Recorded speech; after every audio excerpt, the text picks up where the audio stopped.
నమస్తే రమగారు. నమస్తే జయ. రమగారు, ఏదన్నా భక్తి కథ, భక్తుల కథ. ఒకప్పుడట ఒక ఏనుగు మరణించింది. ఉమ్, ఈ ఏనుగు యమలోకానికి వెళ్ళింది, నరకానికి. అక్కడికే కదా వెళ్తారు. యమధర్మరాజు అన్నట్ట, ఇంత పెద్ద శరీరం ఉంది, ఇంత కాయం ఉంది, నువ్వు ఎట్లా లోబడ్డావు మనిషికి ఉహు, అంటే, ఏనుగు అందుట ఏం చేస్తాం ప్రభు, కాయమే ఉంది, ఇంకేం లేదు నాకు. కానీ మనిషి ఉన్నాడే, వాడికి అష్టతెలుగులు ఉన్నాయండి, వాడికి లోబడిపోతాం ఎవరమైనాను అంటే, యమధర్మరాజు అన్నట్ట, ఏమిటి మాకు వస్తారు మనుషులు, వీళ్ళంతా మనుషులు కాదు, మేమెవరికి లోబట్టలేదే, నువ్వు తెలివి తక్కువగా దొరికావన్నట్టు. ఏనుగంటే, వీళ్ళంతా చచ్చిపోయాక వస్తున్నారండి, బతికున్న మనిషిని ఒకరిని తెప్పించండి, అప్పుడు మీ సంగతి తెలుస్తుంది. బతికున్నవాడు కనుక వస్తే ఎవడైనా వాడికి లొంగాల్సిందే అనేసరికల్లా ఆయనకు ఆశ్చర్యం వేసి, ఆ ఏనుగు అక్కడ వదిలిపెట్టి ఇక్కడే ఉండని ఆ భటులకు చెప్పారు, ఒరే ఎవడైనా బతుకున్న మనిషిని వాడిని బట్టురండ్రా అని చెప్పాడు. సరే, బతుకున్న మనిషి కోసం ఒక 4 అనుచరులు వెతకడం మొదలుపెట్టారు. వాళ్ళు మామూలుగా పాపుల్ని మోసపోతూ ఉంటారు కదా. ఒకనాడు వాకిట్లో మంచం వేసుకుని పడుకున్న ఒక కాయస్థుడు అని రాస్తారు ఆ పుస్తకంలో, కరణం ఆయన లెక్కలు రాసేవాడు. పడుకున్న ఆయన కనిపించాడు. కనిపించేసరికల్లా వైనంగా ఉన్నాడు, ఇంట్లోకి వెళ్ళి వెతకక్కర్ల, రోడ్డు మీద కనపడ్డాడు, వాకిట్లోనే తలిపేసి మంచం వేసుకు పడుకున్నాడు. 4 పక్కల ఎత్తి మంచం లేవదీశారు. లేవదీసేసరికి అర్థం కాలే ఆయనకి, ఎవరో లేవదీస్తున్నారని చూసుకున్నాడు. చూసుకుని, ఎవరు బాబు అంటే, యమధర్మరాజు మిమ్మల్ని తీసుకురమ్మన్నారు అంటే, నేను చచ్చిపోయానా అన్నాడు. లేదండి, బతుకుని వాడిని తీసుకురమ్మన్నాడు, అదిగే తీసుకుపోతున్నాం అన్నారు. అనగానే ఈయన ఏం చేశాడు, సరేననుకుని ఆయనకి ఎప్పుడు జేబులో చిన్న పెన్సిలు, ఇంత చిన్న కాగితాలు, ఏమైనా 2-3 కాగితాలు ఉంటాయట.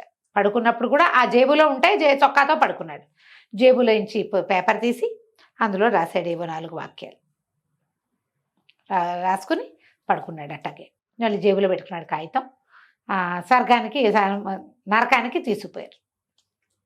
తీసుకుపోతే యమధర్మరాజు కొలువు తీరున్నాడు. ఈయన ఏమన్నాడు, ఈ మనిషి కాయస్థుడు అని రాస్తారు.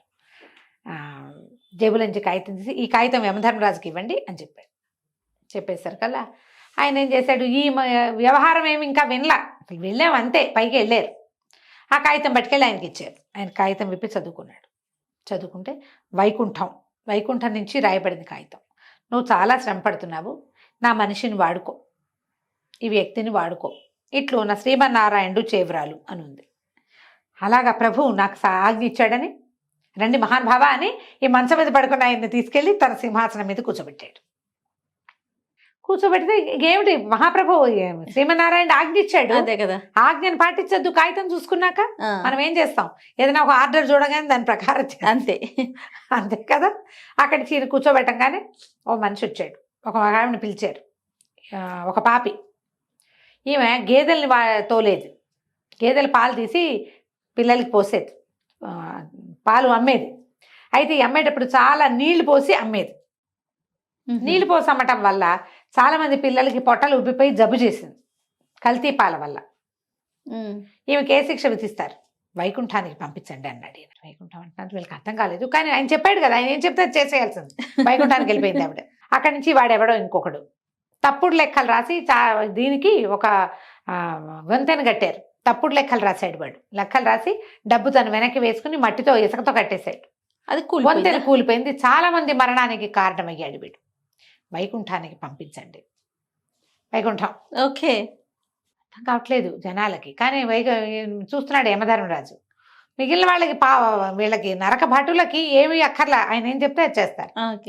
వైకుంఠం వైకుంఠం వైకుంఠం వైకుంఠం, అందరూ వైకుంఠానికి, ఈయన బికమహ వేసి కూర్చున్నాడు యమధర్మరాజు. అందరూ వైకుంఠానికి వెళ్ళిపోతున్నారు, ఏమిటి చేయాలి మనం ఇప్పుడని.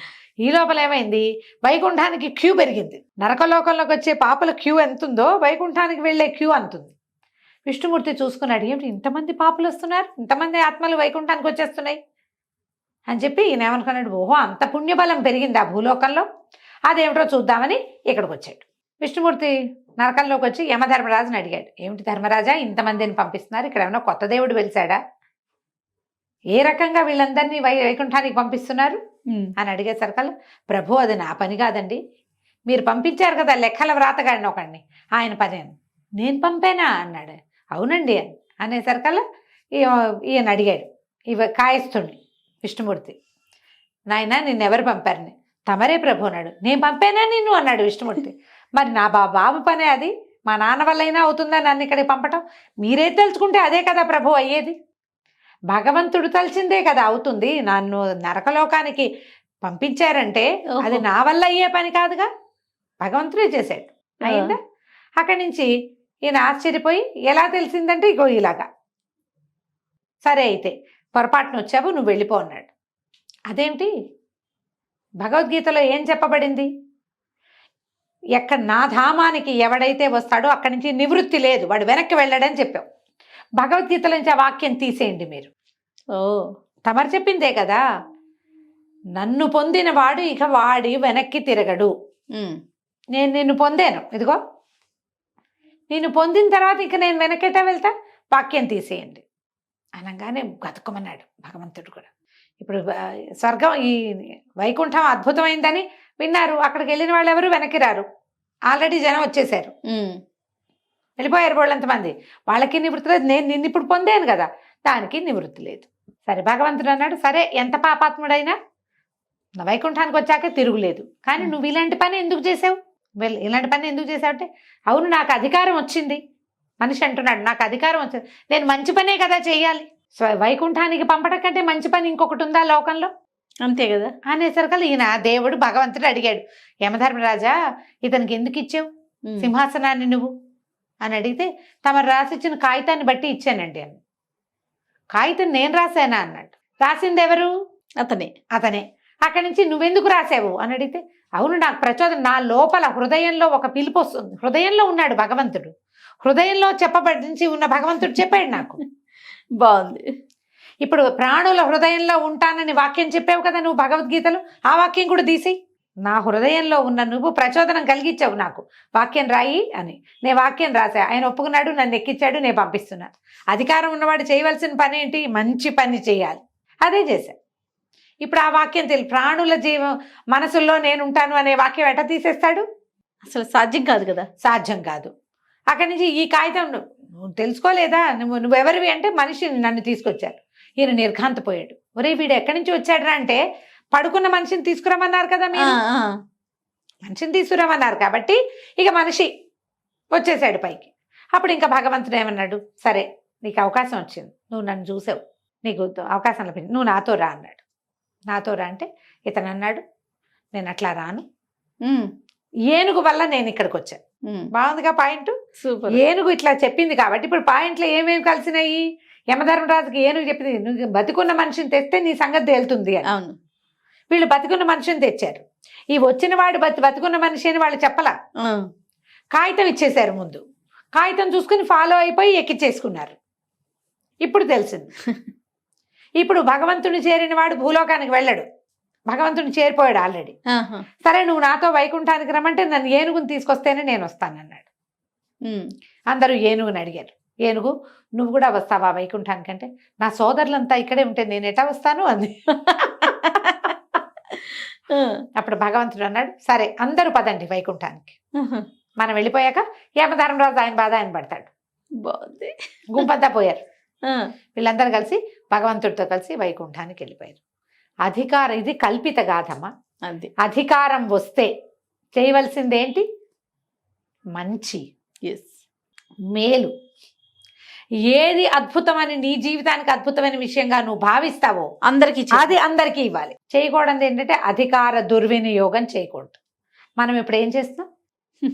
లోకులందరూ ఏం చేస్తున్నారు?